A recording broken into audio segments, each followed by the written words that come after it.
Hello வணக்கம். இன்றைக்கி நம்ம சேனலில் என்ன பார்க்க போகிறோன்னா, பச்சை மிளகாவை வச்சு ஒரு டேஸ்டான கார சட்னி எப்படி ரெடி பண்ணலாம் அப்படின்னு தான் பார்க்க போகிறோம். இது இட்லி தோசைக்கு ரொம்ப டேஸ்ட்டாக இருக்கும். இட்லியை விட தோசைக்கு எனக்கு ரொம்ப பிடிச்ச சட்னினா இது தான். கார சட்னியில் எப்படி செய்யலாம் அப்படின்னு பார்த்துடலாமா? ஒரு மிக்ஸி ஜாரில் காரத்துக்கு தகுந்த அளவுக்கு பச்சை மிளகாய் எடுத்துக்கோங்க.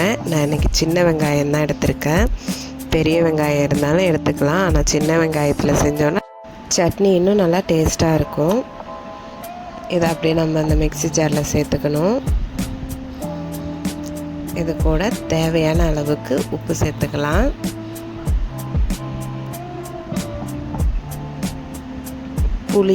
புளி நம்ம கொஞ்சம் அதிகமாக தான் நம்ம சேர்த்துக்கணும். நார்மலாக நம்ம சட்னிக்கு சேர்க்குறத விட ஒரு நூல் அதிகமாகவே இந்த சட்னிக்கு சேர்த்துக்கணும். ஏன்னா இது கொஞ்சம் புளிப்போடு கலந்த மாதிரி இருந்தால் தான் இந்த சட்னி நல்லா டேஸ்ட்டாக இருக்கும். தேவையான அளவுக்கு தண்ணி சேர்த்துட்டு இந்த மாதிரி நல்லா அடித்து எடுத்துக்கணும். ரொம்பவும் நைஸாக ஓட்டிடக்கூடாது. ரொம்ப நைஸாக ஓட்டிட்டோன்னா நல்லா இருக்காது. இது இந்த மாதிரி அளவுக்கு இருந்துச்சுன்னா நல்லா டேஸ்ட்டாக இருக்கும். ரொம்ப ஓடிட்டுனா அப்புறம் தண்ணி விடுற மாதிரி ஆகிடும். வெங்காயம் சேர்த்துருக்கிறனால தண்ணி அப்படியே தனியாக பிரிஞ்சு வரும். ரொம்ப அரைச்சிட்டோன்னா இந்த அளவுக்கு அரைச்சிங்கன்னா கரெக்டான பக்குவத்தில் இருக்கும். இதை அப்படியே ஒரு கிண்ணத்துக்கு மாற்றிக்கலாம். அவ்வளோதான். பார்க்குறப்ப எப்படி இருக்குது பாருங்களேன். நல்லா லைட் க்ரீன் கலரில் இருக்கும் பார்க்குறதுக்கு.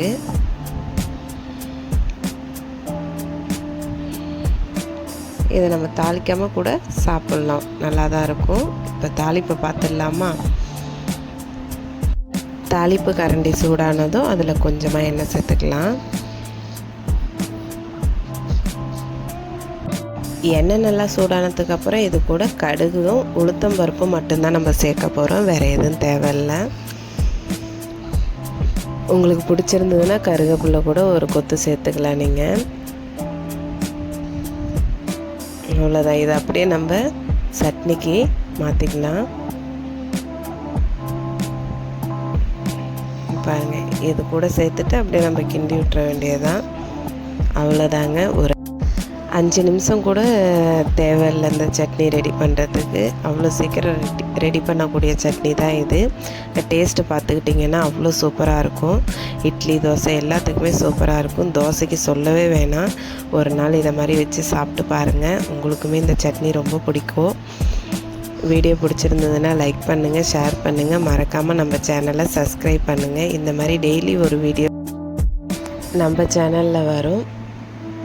மறக்காமல் பாருங்கள். இந்த மாதிரி நிறைய சட்னி வீடியோஸ் நம்ம சேனலில் போட்டிருக்கேன்.